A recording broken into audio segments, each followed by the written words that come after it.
રાજ્યમાં છેલ્લા કેટલાક વર્ષોથી નિવૃત્ત થનાર અધિકારીઓને એક્સટેન્શન આપવાનો ટ્રેન્ડ શરૂ થયો છે. એક તરફ સરકાર એમ કહે છે કે જેમની ઉપર દાગ લાગે એ અધિકારીનું ઓપરેશન ગંગાજળ હેઠળ ઘેર બેસાડવાના, તો બીજી તરફ અનેક અધિકારીઓ એવા છે, એ આઈએએસ હોય, ક્લાસ 1, ક્લાસ 2, ક્લાસ 3, અનેક એવા છે જેમની ઉપર સરકાર મહેરબાન છે અને એક્સટેન્શન આપવામાં આવે છે. જે આંકડા છે તમને પહેલાં જણાવી દઉં. સરકારે જે આંકડા આપ્યા હતા વિધાનસભાની અંદર, એ પ્રકારે રાજ્યમાં વર્ષ 2022માં 369, વર્ષ 2023માં 199, એમ મળીને 568 અધિકારી કર્મચારીઓની પુનઃનિયુક્તિ કરાઈ હતી. જેમાં આઈએએસ વર્ગ 1, વર્ગ 2 અને વર્ગ 3, 4ના અધિકારી કર્મચારીઓને સામાન્ય વહીવટ વિભાગ મંજૂરી આપે છે. જેમાં ખાસ આઈએએસ 31 આઈએએસ જેમની નિવૃત્તિ થઈ ચૂકી હતી પણ એમની પુનઃનિવૃત્તિ થઈ. હવે કેવો ખેલ ચાલે છે?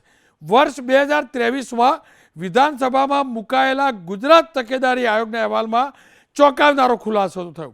ખુલાસો એ છે કે આયોગે જણાવ્યું કે કેટલાક વિભાગો અપેક્ષિત અધિકારી અને કર્મચારીઓના નિવૃત્તિ માસ કે નિવૃત્તિ બાદ પરામર્શ માટે અહેવાલ મોકલે છે. આયોગ નિવૃત્તિ પહેલાં 3 મહિના પહેલાંનો મોકલવાનો પરિપત્ર જાહેર કરેલો છે. એટલું જ નહીં, ગુજરાત સરકારના સામાન્ય વહીવટ વિભાગે પણ એટલે કે જીએડીએ પણ કહ્યું છે કે કોઈ પણ અધિકારી નિવૃત્ત થતો હોય એના 3 મહિના અગાઉ એનો આખો રિપોર્ટ મોકલવો. પરંતુ બાબુઓ, આખું એક મસ્ત ગોઠવણ છે કેટલાક બાબુઓની, આ પરિપત્રને ગોળીને પી ગયા છે. અને તકેદારી આયોગના જ કહેવા પ્રમાણે કર્મચારી અધિકારીઓ સામેની તપાસના કેસ આયોગને મોકલવામાં વિલંબ કરવામાં આવે છે. અપેક્ષિતો પ્રમાણ પ્રત્યે કુણું વલણ તે સાબિતી આપે છે. કેટલાક વિભાગો તો નિવૃત્તિ બાદ 1 વર્ષ પછી પણ પરામર્શ નથી કરતા, એવો પણ એની અહેવાલમાં ઉલ્લેખ છે. છેલ્લા 5 વર્ષમાં તકેદારી આયોગની વારંવારની સૂચના બાદ આવી સંખ્યાના કેસોમાં ચોક્કસથી ઘટાડો થયો છે. છતાં વર્ષ 23માં જ આવા 44ની કેસ હતી. હવે સવાલ એ છે કે હું નથી કહેતો તમામ અધિકારીઓ, કેટલાક પ્રમાણિક અધિકારીઓ છે, કેટલાક અધિકારીઓનો અનુભવ આપણા રાજ્યને ફાયદાકારક થતો હશે, સારી નિષ્ઠા પણ હશે. પણ હું ફરીથી કહું છું, જે તે વિભાગના મંત્રીઓની પૂરી કદાચ સમજ નથી અથવા ડેપ્થમાં ઉતરતા નથી, તેનો લાભ લઈને આખું એક કાર્ટેલ ચાલે છે એક્સટેન્શન આપવાનું. અને એ એક્સટેન્શન કેવી રીતે ભ્રષ્ટાચારનું એક્સટેન્શન બને છે ને, તેનો જીવતો જાગતો એન્ટી કરપ્શન બ્યુરોએ પુરાવો આપ્યો છે. એન્ટી કરપ્શન બ્યુરોએ આરોપ લગાવીને એક ડૉક્ટરની ધરપકડ કરી છે. દ્રશ્યો જોજો તમે. સરકારના આરોગ્ય વિભાગના અધિક સચિવ એવા દિનેશ પરમાર કે જેઓ એક્સટેન્શન ઉપર હતા, તેમની ઉપર આરોપ છે 30 લાખની લાંચ માગવાનો. જો કે ભાવનગરના એક કેસમાં તપાસમાંથી ક્લીન ચીટ આપવા માટે તેમને તેમના મળતિયા એવા ડૉક્ટર ગિરીશ પરમાર કે જેઓ એક સમયે સિવિલ હોસ્પિટલની અંદરની ડેન્ટલ વિભાગના ડીન હતા, તેમના થકી 30 લાખની લાંચ માગેલી. 15 લાખ રૂપિયા લાંચ પેટે ગિરીશ પરમાર સ્વીકારતા હતા. એ જ સમયે એન્ટી કરપ્શન બ્યુરોએ તેમને રંગે હાથ પકડ્યા છે. જોકે અધિક સચિવ એવા દિનેશ પરમાર હાલ હાથ લાગ્યા નથી. અને ગિરીશ, જોકે એન્ટી કરપ્શન બ્યુરોનો આરોપ છે કે તેમના ગિરીશ પરમાર એટલે કે જેમને લાંચ લીધી હતી 15 લાખ, તેમની સાથેના સાંઠગાંઠના પુરાવા છે. પોલીસ પકડમાં આવેલા ડૉક્ટર ગિરીશ પરમાર અમદાવાદમાં ગવર્મેન્ટ ડેન્ટલ કોલેજના ડીન હતા, મેં જણાવ્યું તેમ. એ જ રીતે જેમની ઉપર આરોપ લાગ્યો છે દિનેશ પરમાર, તેઓને નિવૃત્તિ બાદ આપણી મહેરબાન સરકારે, મારી ગુજરાતની મહેરબાન સરકારે એમને એક્સટેન્શન આપ્યું હતું. આટલા વર્ષોમાં સમજી પણ ના શક્યા અને એક્સટેન્શનમાં શું કર્યું? 30 લાખ રૂપિયા. એ પણ કોના? એક સસ્પેન્ડ વ્યક્તિ હતો, એની ઉપર ઇન્ક્વાયરી હતી, એની પાસેથી માગવાનો આરોપ.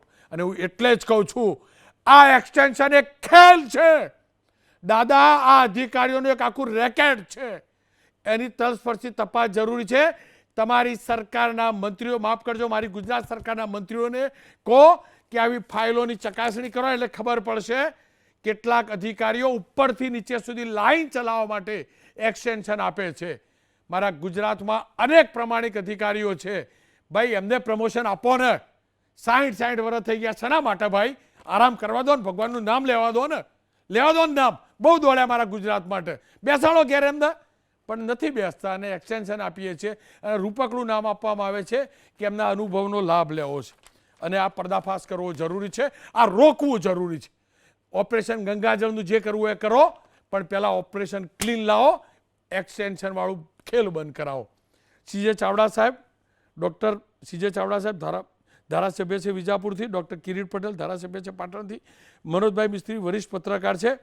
કિરીટભાઈ અને સીજેભાઈ, તમને બંનેને પહેલાં તો અભિનંદન કે તમારી ગ્રાન્ટ જે હતી ધારાસભ્યોની એ દાદાએ સીધી 1 કરોડ રૂપિયા વધારી દીધી.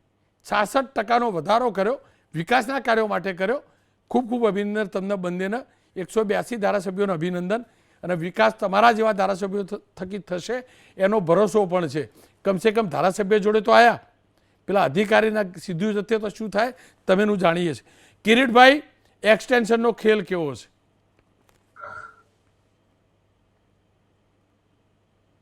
રોનકભાઈ, તમે અભિનંદન આપ્યા, અમે પણ સરકારનો આભાર માનીએ છીએ. પરંતુ તમે કહ્યું કે એક્સટેન્શન શા માટે? રોનકભાઈ, કોઈ પણ સરકારી કર્મચારી એ ક્લાસ 4 હોય, ક્લાસ 3 હોય, ક્લાસ 1 હોય કે સુપર ક્લાસ 1 હોય, એ જે દિવસે નોકરીમાં લાગે છે તો એને ક્યારે રિટાયર થવાનું છે એ બધું નક્કી છે, એને ક્યારે પ્રમોશન મળવાનું છે. પણ તમે કહ્યું એમ કે ખરેખર જો સારા લોકોને એક્સટેન્શન આપતા હોય, જે અધિકારીએ 25 કે 30 વર્ષ સુધી સરકારની અંદર નોકરી કરી હોય અને એનો સંપૂર્ણ રિપોર્ટ, એનો CR કોન્ફિડેન્શિયલ રિપોર્ટ હોય છે, આ તમામ રિપોર્ટ એ સરકાર પાસે હોય છે. અને જો ખરેખર લોકોને ઉપયોગી થતા હોય, વહીવટની અંદર હોશિયાર હોય, મજબૂત હોય, બિન ભ્રષ્ટાચારી હોય, એવા લોકોને જો એક્સટેન્શન આપતા હોય તો એનો અમને વાંધો ના હોઈ શકે.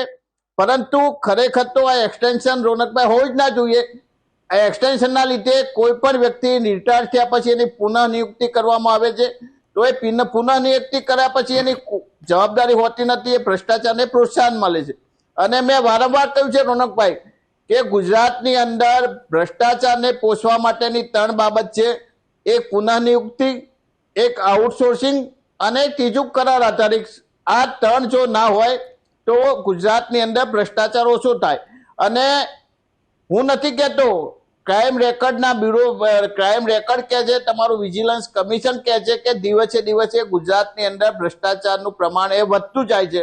એના માટે સરકારે કડક કાર્યવાહી કરવી જોઈએ. અને સૌથી પહેલા તો આ જે પુનઃ નિયુક્તિની જે વાત છે, સરકારે કોઈ પણ હોય, એમનો માનીતો હોય, સરકારની હાજી કરવા વાળો હોય, પણ એની પુનઃ નિયુક્તિ ના થવી જોઈએ. એટલા માટે કે રાજ્યની અંદર આટલા બધા શિક્ષિત યુવાનો બેકાર હોય અને એમની નિમણૂક ના થાય. અને રિટાયર થયેલા રોનકભાઈ ઘણા તો એવા લોકો છે કે રિટાયર થયા પછી 4-5, 10 વર્ષ સુધી એને ફરીથી નિયુક્તિ કરી દેવામાં આવે છે. અને મેં તમને વાત કરી કે કિડની ઇન્સ્ટિટ્યૂટની અંદર એક ડોક્ટર વિરેન ત્રિવેદી કરીને મને હમણાં કોઈનો ફોન આવ્યો, તો એ વિદેશ જતા હતા 4 વર્ષ સુધી. તો એમના લાગવત જે એમના મરતિયા જો એના ડાયરેક્ટર આવ્યા તો વિદેશથી બોલાવીને એમને OSD ની પોસ્ટ આપી દીધી. શા માટે? ભાઈ ગુજરાતની અંદર ઘણા બધા ડોક્ટરો છે, ઘણા બધા હોશિયાર ડોક્ટરો છે, તો તમે રિટાયર થયેલાને શા માટે બેસાડો છો? મને લાગે છે કે સરકારે જો માનસિકતા હોય, અને ભૂપેન્દ્રભાઈ પટેલને અભિનંદન આપી છે, એમને ભ્રષ્ટાચાર વિરુદ્ધ જે આંદોલન એમની જે મુહિમ ચલાવી છે, ગંગાજળને મેં કહ્યું એ, પરંતુ હજુ પણ મક્કમતાથી કામ લેવાની જરૂર છે. અને આવા જે ભ્રષ્ટ અધિકારીઓ છે એમની સામે કાર્યવાહી કરવાની જરૂર છે. અને આ જે પુનઃ નિયુક્તિની જે પ્રથા છે તાત્કાલિક બંધ કરવાની જરૂર છે. સીજે ચાવડા સાહેબ જોડાય. ચાવડા સાહેબ, આ તો એ પક્ષની સરકાર છે જે આખાને આખા મંત્રી માટે નો રેપ્યુટેશનની થિયરી લાવે છે. આ તો એ પક્ષની સરકાર છે જે કોર્પોરેશનમાં 3 ટર્મથી જીતતા હોય એમનો નો રિપ્યુટેશન લાવે છે, જે જીતના શક્ય હોય એમનો પણ નો રિપ્યુટેશન લાવે નવી ઉર્જા માટે. અને એ જ પક્ષની સરકાર હોય, એ લીડ કરતા હોય, અને આ અધિકારીઓ કે જે પૂરી થઈ ગઈ ઉંમર 60 વર્ષ થઈ ગયા, એમને રિપીટ કરે આવી તો સરકારની મજબૂરી શું, મારે આટલું સમજવું. કેટલા આપ તો અધિકારી રહી ચૂક્યા છો ને, શું ગુજરાતમાં અધિકારીઓનો ટોટો છે? અને એકદમ ક્લિયર વસ્તુ કહું, હું સંપાદક છું, બરાબર, મારી એક ઉંમર થઈ જાય નિયમ હોય અને મને જો રિપીટ કરવામાં આવે તો મારા પછીના વ્યક્તિને ક્યારેય મોકો મળશે? એ બિચારો ગરડો થઈ જાય એટલે તો સરકાર કેમ આ નથી કરતી? અને આ તો ચોખ્ખો દાખલો છે ને આ જ્યારે આ ભાઈને રિપીટ કર્યા હશે, ફરીથી એક્સટેન્શન આપ્યું હશે, કંઈક તો ફાઇલ જોઈ હશે કે નહીં, એમના ઉપરી અધિકારીની ભલામણ કેવી રીતે થઈ હશે? આટલી લાંચ લે, રિટાયર્ડ થયેલો માણસ કોન્ટ્રાક્ટ ઉપર 11 મહિનાના અને 15-30 લાખ રૂપિયા લાંચનું ગોઠવણ કરે, આ ક્યાં સુધી આવું ચાલશે?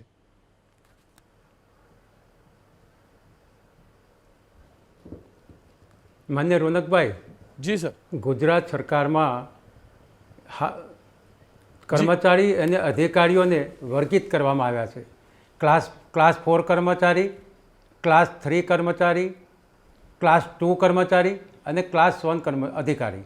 ક્લાસ 1 અધિકારીમાં પણ ક્લાસ 1 અધિકારી અને સુપર ક્લાસ 1 અધિકારી, આમ 5 સંવર્ગ કર્મચારીઓમાં અને અધિકારીઓમાં પડે છે. હવે ગુજરાતમાં 7 લાખ જેટલા કર્મચારી અને અધિકારીઓ સેવા આપે છે. આ 7 લાખ કર્મચારી અને અધિકારીઓમાંથી મોટા ભાગના કર્મચારીઓ હોય છે જે ક્લાસ 3 અને ક્લાસ 4 હોય છે. આ ક્લાસ 3 અને ક્લાસ 4માં સરકારમાં જગ્યા ખાલી પડે અથવા તો મ્યુનિસિપાલિટી કે બોર્ડ નિગમમાં જગ્યા ખાલી પડે તો આઉટસોર્સિંગથી લેવામાં આવે છે. જ્યાં સુધી ભરતીની પ્રક્રિયા પૂરી ન થાય અને નવા કર્મચારીઓ ન મળે ત્યાં સુધી, નવા લઈ શકાતા ના હોય ત્યાં સુધી આઉટસોર્સિંગથી ભરતી કરવામાં આવે છે. એટલે ત્યાં એક્સટેન્શનનો પ્રશ્ન છે નહીં. ક્લાસ 2માં ભાગ્યે જ કોઈને રિપીટ કરવામાં આવે છે આખા ગુજરાત રાજ્યમાં.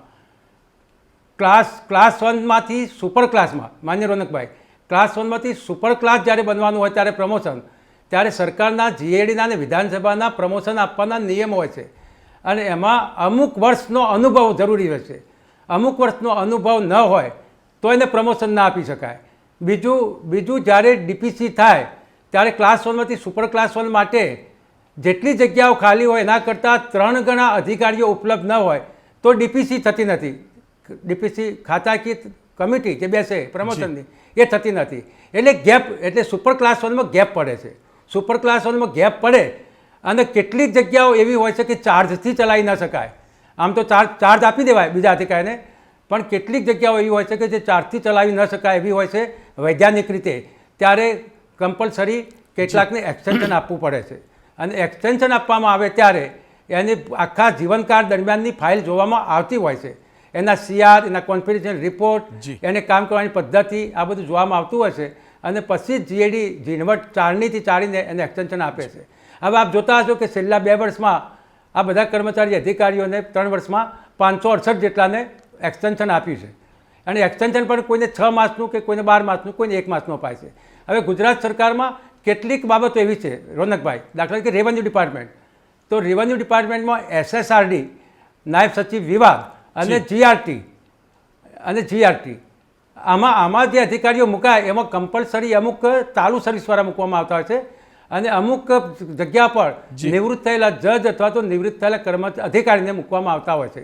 એનું કારણ એ છે માન્ય રોનકભાઈ કે ચાલુ સર્વિસવાળા અધિકારીને મૂકવામાં આવે તો એ 3 વર્ષ કે 2 વર્ષ માટે ગુજરાત સરકારમાંની જે સેવાઓ આપી છે એ આપી નહીં શકે અને ડેપ્યુટેશન ઉપર SSRD કે GRTમાં એનો જે કિંમતી સમય છે એમાં બગડશે.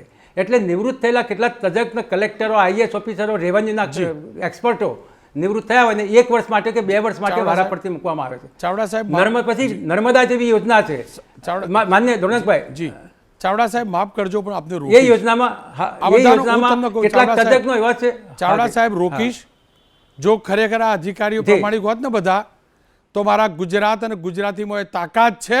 જે પેલી સોનાના ચીડિયાવાળી વાત હતી ને, એ મારું ગુજરાત સોનાનું થયું હોત. અને બીજું, એમના અનુભવનો લાભ ભ્રષ્ટાચારની સિસ્ટમ સેટ કરવા માટે થાય. આ મોટું ઉદાહરણ છે. રહી વાત નિવૃત્તિવાળી, તો સાહેબ સરકારને ખબર નથી હોતી કે આ તારીખે આ અધિકારી રિટાયર્ડ થાય છે, આ વિભાગમાં આટલા થાય, તો એડવાન્સ ભરતી, એડવાન્સની પ્રક્રિયા ના કરી શકે? સરકાર તો મા બાપ છે ને, કરી શકે ને સાહેબ. ગોઠવણ કરી લેવી જોઈએ. આ ગોઠવણ થાય પેલી ફાઇલ કરવાની, તો એડવાન્સ કરી લેવી જોઈએ. તમને એ જ સમજાવું છું. ક્લાસ વનમાં 15 વર્ષનો અનુભવ માગ્યો હોય એને જ મળે, ક્લાસ 1માં 8 વર્ષનો અનુભવ માગ્યો હોય એને જ પ્રમોશન મળે. આ અનુભવ એક આખા ડિપાર્ટમેન્ટમાં થતો ના હોય એટલા માટે એક્સટેન્શન ઘણી વખત આપવું પડતું હોય છે. અને કેટલાક અધિકારીઓ એક્સપર્ટ હોય છે. દાખલા તરીકે નર્મદા યોજનામાં જે નિવૃત્ત થયેલા ચીફ એન્જિનિયર હોય એ 20 વર્ષ કે 25 વર્ષથી નર્મદા યોજના સંભાળતા હોય અને ત્યાં પ્રમોશનથી આપવું શક્ય ન બને ત્યારે એને એક્સટેન્શન આપવામાં આવતું હોય છે. જેમ રેવન્યુમાં કહ્યું એવું આરોગ્યમાં પણ. અને ખાતાકીય તપાસ અધિકારીઓ માટે રોનકભાઈ એવું છે કે ખાતાકીય તપાસ અધિકારી કોર્ટ છે, અધિકારી કર્મચારી ઉપરની કોર્ટ છે. પ્રાઇમરી તપાસ થયા પછી એના પર ચાર્જશીટ થઈ હોય, એ ચાર્જશીટ સાબિત કરવા માટે કુદરતી ન્યાયના સિદ્ધાંતમાં ટાઈમ આપવો પડતો હોય છે. આ ચાલુ સર્વિસનો અધિકારી જો આ ખાતાકીય તપાસ હાથ ધરે તો વર્ષો વીતી જાય તો પણ નિર્ણય નહીં થઈ શકતો હતો. એટલે નિવૃત્ત થયેલા અધિકારીઓ જે એક્સપર્ટ હોય એવા લોકોને ખાતાકીય તપાસ અધિકારી તરીકે મૂકવામાં આવે છે. પણ ખાતાકીય તપાસ અધિકારી તરીકે મુકાયેલો અધિકારી એક જજ હોય છે અને જજ જેવા વ્યક્તિએ આવું વિચારવું ના જોઈએ ભ્રષ્ટાચારની બાબતનું કે સેટિંગ ન કરવું જોઈએ. એ ચોક્કસપણે અમે પણ માની છે અને સરકાર પણ માને છે. અને આવા 368 અગ્નિહોત્રી જેટલા મૂક્યા હોય એમાંથી જે લોકો આવા હવે રિપોર્ટ લઈશું, હવે મૂલ્યાંકન કરવામાં આવશે. સરકાર મૂલ્યાંકન કરશે. સહેજ પણ દાગ લાગશે ને નિકાલ કરવામાં આવશે. ચાવડા સાહેબ, સમયનો અભાવ છે એટલે આપને રોકીશ, પણ ફરીથી કહું છું, મારો મંત્રી અનુભવી હોય ને તો આપણે રિપીટ નહીં કરતા ને રિપીટ એના અનુભવનો લાભ નહીં લેવો. પેલા અધિકારીઓને આખી ગોઠવણ છે. ચાવડા સાહેબ, હું એ કહું છું, તમારા જેવા કેટલા સિનિયર ધારાસભ્યો છે લોન મિનિસ્ટ્રીમાં, મંત્રી કેટલા સિનિયર, એની અનુભવનો લાભ મળે ને. 5 ટર્મ ધારાસભ્ય બન્યો હોય, 3 વાર મંત્રી બન્યો હોય, લાભ મળે ને સાહેબ. સેકન્ડ થિંગ, મારો આક્રોશ કેમ છે એનું કારણ કહું. આ ખ્યાતિકાંડની અંદર પેલા ખ્યાતિવાળાને એના જે ડૉક્ટર હતા ને એમની સાથે સરકારી વિભાગના મિલાવટ વગર તો શક્ય જ ના બને કાંડ. જે પોલીસે જે સીઆઈડી ક્રાઇમ બ્રાન્ચે દુનિયાભરના આરોપ લગાયા, 2 આરોપીઓને પકડ્યા, એમના રિમાન્ડ વખતે આરોપ લગાયા, એમની પાછી સી સમરી ભરી, કાં તો નિર્દોષ છે એમને એફઆઈઆરમાંથી કાઢી નાખો. આ બધું અધિકારીઓનું સાહેબ જે લાઈન ચાલે છે ને, એટલે કહ્યું ચાવડા સાહેબ, આપ તો નેતા છો, આપ પ્રમાણિક અધિકારી પણ હતા, પ્રમાણિક નેતા પણ છો, અસરદાર વ્યક્તિ પણ છો, ને એટલે કહું છું અભ્યાસ કરજો. આપ અસરદાર વાત કરી શકો છો. એટલે અપેક્ષા છે કે મારા સરકાર અમે બધા મત આપીને જીતાડ્યા. તમારી વાત ધ્યાનમાં લેવામાં આવશે. 5 વાર જીતાડીએ એને ઘેર બેહાડ દેવાનો. અને પેલા 15-50 વર્ષ શું કર્યું આપણે જાણીએ છીએ. કેનાલો કેટલી તૂટી, આ બધી અનુભવ હોય ને તો કેટલી તૂટી, અને એમને આપણે રિપીટ કરવાના. ખૂબ ખૂબ આભાર આપનો શબ્દોનો પૂરો આદર, આપની કાર્ય પદ્ધતિનો પૂરો આદર. પણ વાત મારી સાચી હતી, છે અને રહેશે કે એક્સટેન્શન ભ્રષ્ટ અધિકારીઓ લાભ લઈ જાય છે. મનોજભાઈ, આપ શું માનો છો? મારા કરતાં વધુ અનુભવી તમે છો. મારા ધોળા થઈ ગયા, તમારા ધોળા ભલે ઓછા થયા હોય, પણ તમે આ અધિકારીઓ સિસ્ટમને બહુ સારી રીતે જાણો છો. રોનકભાઈ, ચાવડા સાહેબને કહો આ કથા કરવાની બંધ કરે. એમણે જેટલું તમને સરળતાથી સમજાવ્યું એટલું સરળ નથી. મને લાગે કે વધારે પડતા સજ્જન છે. અત્યારે આખું ગુજરાત ખોખલું થઈ ગયું છે. ભ્રષ્ટાચાર ક્યાં નથી? કોઈ એક દાખલો બતાવો કે જ્યાં ભ્રષ્ટાચાર ના હોય, જ્યાં નકલી કોર્ટો ચાલતી હોય, નકલી સરકારી કચેરીઓ ચાલતી હોય, નકલી જકાત નાકા ચાલતા હોય, નકલી ટોલ નાકા ચાલતા હોય, નકલી દારૂના અડ્ડા ચાલતા હોય. તો ગુજરાતમાં હવે અસલી રહ્યું ક્યું? હવે ગુજરાતમાં અસલી તો તમે કંઈ બતાવો. જીએસટી પકડાય, આઈટી વાળો પકડાય, અને આ જે ગિરીશ પરમારની જે વાત છે એ તો બહુ મોટો ખેલાડી માણસ છે. ખુદ આરોગ્ય મંત્રાલયને પણ એ મિસગાઈડ કરી શકે છે. એટલે ગુજરાતમાં જે એક્સટેન્શનની પ્રથા છે એ હળાહળ જુઠ્ઠાણું છે અને ભ્રષ્ટાચારનો પર્યાય છે. ભ્રષ્ટાચાર કરવા માટેની આખી ચેનલ છે. તો કોન્ટ્રાક્ટથી શું કામ માણસો લેવામાં આવે છે? તમારી પાસે જો માણસોની ખોટ છે, કર્મચારીની જગ્યાઓ ખાલી છે, પોલીસ ફોર્સમાં જગ્યાઓ ખાલી છે, તો કોન્ટ્રાક્ટથી માણસો શું કામ લાવો છો? એ પણ એક પ્રકારનું શોષણ છે. અને શોષણ કરતાં કોન્ટ્રાક્ટની નોકરી લેવા માટે પણ ભ્રષ્ટાચાર કરવો પડે છે. આ ક્યાંનો ન્યાય છે? દાદાને કહો મક્કમ અને મૃદુ, આ રીતે સરકાર ના ચાલે. ભૂપેન્દ્રભાઈ મૃદુ છે, મક્કમ છે, બધું છે, પણ વહીવટ કુશળ નથી એવું આપણે ચોક્કસ કહેવું પડે. કારણ કે એમની સરકારમાં તમે છેલ્લા 2 વર્ષ થયા અને આગળનું 1 વર્ષ, 3 વર્ષનો તમે હિસાબ મૂકો તો કેટલા બધા ભ્રષ્ટાચારીઓ પકડાયા. માત્ર ભ્રષ્ટાચારીઓ નથી પકડાયા, પેરેલલ સરકારો ચાલે છે. ગઈકાલે સુરતમાં નકલી પીએસઆઈ પકડાયો, 2 પીધેલાઓ પકડાયા, અને એને ચોડાવવા માટે ગયો એ નકલી પીએસઆઈ નીકળ્યો. એટલે નકલી નકલી નકલી આખું ગુજરાત નકલી થઈ ગયું છે. એ તો સારું છે કે ગુજરાતની પ્રજા ભારતીય જનતા પાર્ટી સાથે છે એટલે ભાજપની સરકારો બને છે. તમે આખી સરકાર જુઓ, સરકારના એક એક મંત્રીની મથરાવટી જુઓ, તમને ક્યાંક ને ક્યાંક મેલું દેખાશે. આ જ લોકો, આ જ જે ભ્રષ્ટાચારીઓ છે એ સરકાર ચલાવે છે. સચિવાલયમાં તમે જાઓ છો, હું જાઉં છું, બધા જાય છે. ભ્રષ્ટાચાર વગર ક્યાં કામ થાય છે? તમે કલેક્ટર કચેરીમાં જાઓ, તમે પોલીસ કમિશનર, અરે તલાટી પાસે જાઓ, ગામના તલાટી પાસે જાઓ, ભ્રષ્ટાચાર વગર કંઈ થતું નથી. શિક્ષણમાં તમે જાઓ, સ્કૂલોમાં જાઓ. જે માણસને કોન્ટ્રાક્ટની નોકરી લેવા માટે 11 મહિનાની નોકરી લેવા માટે જો ભ્રષ્ટાચાર કરવો પડતો હોય તો આ તો શરમજનક છે. આપણે ગાંધીને સરદારના ગુજરાતની વાતો કરીએ છીએ, એ ગાંધીને સરદારનું નામ લેવાનો કોઈને પણ અધિકાર નથી. આ 2 દિવસ કોંગ્રેસનું મહા અધિવેશન ચાલ્યું, એમાં પણ ગાંધીને ગુજરાત ચાલ્યા. અરે ભાઈ, તમે ગાંધીને ગુજરાતના ફોલોઅર છો તો પહેલાં તમારા ખોળિયાને પવિત્ર કરો, તમારા મનને પવિત્ર કરો, તમારી મથરાવટીને મેલી છે એને શુદ્ધ કરો. ભ્રષ્ટાચારના એક એક દાખલા ગણવા બેસીએ તો રોનકભાઈ આખો ઇતિહાસ લખવો પડે. 568 કર્મચારીઓ એક્સટેન્શન પર કામ કરે છે. હદ થઈ ગઈ યાર. તમે ધારાસભ્યોને એક્સટેન્શન આપી દો ને, તો પછી તમે સરકારોને એક્સટેન્શન આપી દો ને. અરે ધારાસભ્યોને જે ગ્રાન્ટ ફાળવવામાં આવે છે એ ગ્રાન્ટમાં પણ ભ્રષ્ટાચાર થાય છે. એ કદાચ તમને તમારી સામે ઉજાગર નહીં થયું હોય પણ બારીકાઈથી તમે તપાસ કરજો. કેગનો રિપોર્ટ તમે વાંચો. કેગે એક એક લાઇનમાં સરકાર માટે ઘણી બધી લાઈનો લખી છે. મહેસૂલ અને પોલીસ ડિપાર્ટમેન્ટને સૌથી ભ્રષ્ટાચાર ગણાવ્યું છે. સરકારી તંત્રએ જણાવ્યું છે કે મારો ને તમારો રિપોર્ટ નથી. કેગનો જે રિપોર્ટ છે એ તમે બારીકાઈથી વાંચો, એનો બારીકાઈથી અભ્યાસ કરો. અને એનો અભ્યાસ, કારણ કે વિધાનસભામાં એક ફોર્માલિટી ખાતર એ કેગનો રિપોર્ટ રજૂ થાય છે, બસ પછી પડીકો વાળીને મૂકી દેવામાં આવે છે. એટલે ભ્રષ્ટાચારની વાતો કરવાનો કોઈ મતલબ નથી.